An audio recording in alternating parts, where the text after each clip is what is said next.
welcome to our online classes from Civilized Education System, subject Geography for class 6th and 7th. Today our topic is chapter number 1, Physical State of the Earth. ठीक है, इसके first जो parts थे हमने पढ़ लिए थे, ठीक है, क्रस्ट के हवाले से, टेक्टोनिक प्लेट्स के हवाले से, ठीक है, और फॉल्स एंड उनके टाइप्स के हवाले से। अब हमारा जो टॉपिक है इसी से रिलेट कर रहा है, वो है हमारा अर्थक्वेक। ठीक है, सबसे पहले हम डेफिनेशन ऑफ अर्थक्वेक पढ़ेंगे। डेफिनेशन क्या है? The vibration and shaking movement at the surface of earth is known as earthquake. ठीक है, जो वाइब्रेशन होती है, थरथराहट की जो आवाज़ होती है और शेक जो हिलती है, उसकी हरकत को क्या कहेंगे? सरफेस ऑफ द अर्थ, ज़मीन की सतह के ऊपर, इज नोन एज अर्थक्वेक। उसी को हम अर्थक्वेक, जिसको जलजला भी कहते हैं, कहा जाता है।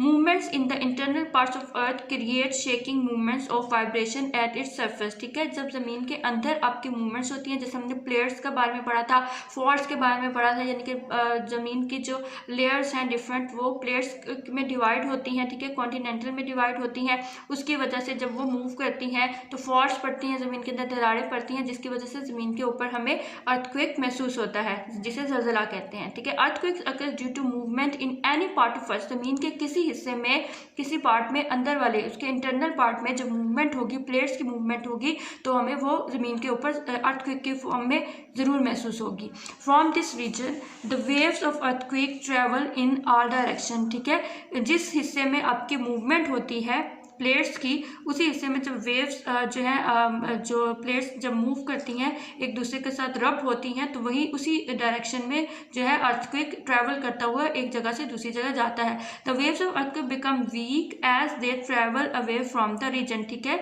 जैसे जैसे वो वेव्स बढ़ती जाती हैं, और जो उसका जो मेन पॉइंट होता है जहाँ से वो फॉल्ट पड़ा है, वहाँ पे तो आपको अर्थक्वेक, आपको ज़मीन के ऊपर उसकी जो शेकिंग और वाइब्रेशन वो ज़्यादा फील होगी। लेकिन जो जो इसका क्रैक आगे बढ़ता जाएगा और ख़त्म होता जाएगा, तो वहाँ पे इसके जो जलजले के, आप समटाइम्स सुनते हैं ना, जलजले के झटके जो है कम हो जाते हैं रेक्टर स्केल पर। ठीक है, इसकी ये पिक्चर भी आपको नज़र आ रही है, जैसे एक रेक्टर स्केल है, उसके ऊपर आपको अर्थ की डायरेक्शन बताई गई है। ठीक है, उस डायरेक्शन में जहाँ पे आपको जलजले की जो फॉल्ट लाइन स्टार्ट है, ठीक है, fault line internal of earth part दिखाया गया है, इसका ये पॉइंट दिखाया गया है, यहाँ से इसकी फॉल्ट लाइन स्टार्ट होती है। जहाँ से ये स्टार्ट होगी, आपको अर्थक्वेक जो है वहाँ पे उस हिस्से पर ज़्यादा डिस्टर्बेंस महसूस होगी।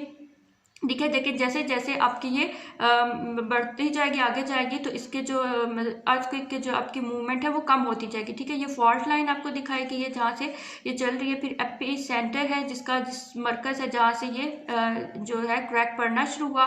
ठीक है, फिर अर्थक्वेक रीजन है, जिस इलाके में सबसे ज़्यादा जो पॉइंट है ज़मीन का, वो हिस्सा जहाँ से ये अर्थक्वेक स्टार्ट हुआ है। ये डायग्राम में आपको वो शो है। ठीक है, नेक्स्ट है आपका काजेस ऑफ अर्थक्वेक्स, जिनके आपकी क्या वजूहत हैं कि आपको ज़मीन के ऊपर जलजले महसूस होते हैं। The following are the two main causes of earthquake, दो जो मेन रीजन है।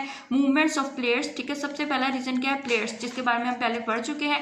Most of the earthquakes occur due to the movements of tectonic plates. ठीक है, जो ज़्यादातर जलजले होते हैं वो टेक्टोनिक प्लेट्स की मूवमेंट की वजह से होते हैं। When the plates collide with each other, जब जो आपस में जो जितनी प्लेट्स हैं ज़मीन के अंदर, जब वो आपस में मर्ज होती हैं या रब करती हैं एक दूसरे को या हिलती हैं, ठीक है, उनकी मूवमेंट होती है, तो ही हमें अर्थक्वेक महसूस होता है। द अर्थ सर्फेस वाइब्रेट, तो जमीन के ऊपर की सतह वाइब्रेट करती है। Wherever there is a fault line in the world there are centres of the earthquake. ठीक है, जमीन का निचला वो हिस्सा जहां से क्रैक पड़ना शुरू होगा, वही उसके जो अर्थक्वेक का होगा सेंटर कहलाएगा, मरकज। नेक्स्ट है आपका वॉल्केनिज्म। ठीक है, वॉल्केनिज्म क्या होते हैं? जो हमने पहले बताया था, आतिशफिशा पहाड़। Earthquakes also occur due to volcanism. ठीक है, जो आपके अर्थक्वेक जलजले वॉल्केनिज्म की वजह से भी होते हैं। When lava erupt out from any weak part of earth there is movement on the surface of earth, in this way volcanism becomes the cause of earthquake. ठीक है, जब आतिशफिशा पहाड़ फटते हैं, जब लावा जमीन के अंदर से जमीन के ऊपर वाली सतह पे आता है, वो पार्ट जो जमीन का बहुत वीक होता है वो फट जाता है, दरारें पड़ जाती हैं, जिसकी वजह से लावा बाहर की तरफ निकलना शुरू हो जाता है। लावा क्या है? बेसिकली वो मोल्टन रॉक्स हैं जो पिघलकर, हीट की वजह से पिघलकर जमीन के ऊपर वो बहना शुरू हो जाता है। There is a movement of the surface of earth, इसकी हरकत जो है जमीन के ऊपर शुरू हो जाती है। इन this way volcanism becomes the cause of earthquake, जिसकी वजह से जमीन के ऊपर हमें जलजला महसूस होता है। इफेक्ट्स ऑफ अर्थक्वेक क्या है? Buildings are destroyed, people are injured and there is a loss of lives and material. ठीक है, जल्जले की वजह से आपकी कौन कौन सी चीज़ें, आपकी बिल्डिंग्स तबाह हो सकती हैं, लोग ज़ख्मी हो सकते हैं, डेथ हो सकती हैं उनकी, ठीक है, से अपनी ज़िंदगियों को खो देते हैं। उसके साथ साथ आपका इंफ्रास्ट्रक्चर, जो आपके घर हैं, इमारतें हैं, वो भी गिर जाती हैं, तबाह हो जाती हैं। The source of irrigation are affected and standing crops and destroyed. ठीक है, इसी तरह से आपका जो निज़ाम आबपाशी है, इरिगेशन का जो निज़ाम है, पानी का निज़ाम हो गया, या काश्तकारी का जो निज़ाम है, या फसलें वगैरह, वो भी इससे तबाह हो सकती हैं।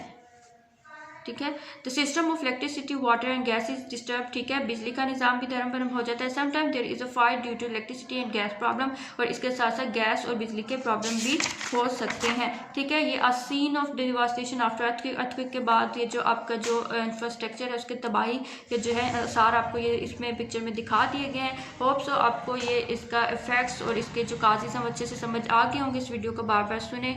नेक्स्ट आपको फिर डिलीवर कर दिया जाएगा लेक्चर। टिल देन अल्लाह हाफिज़।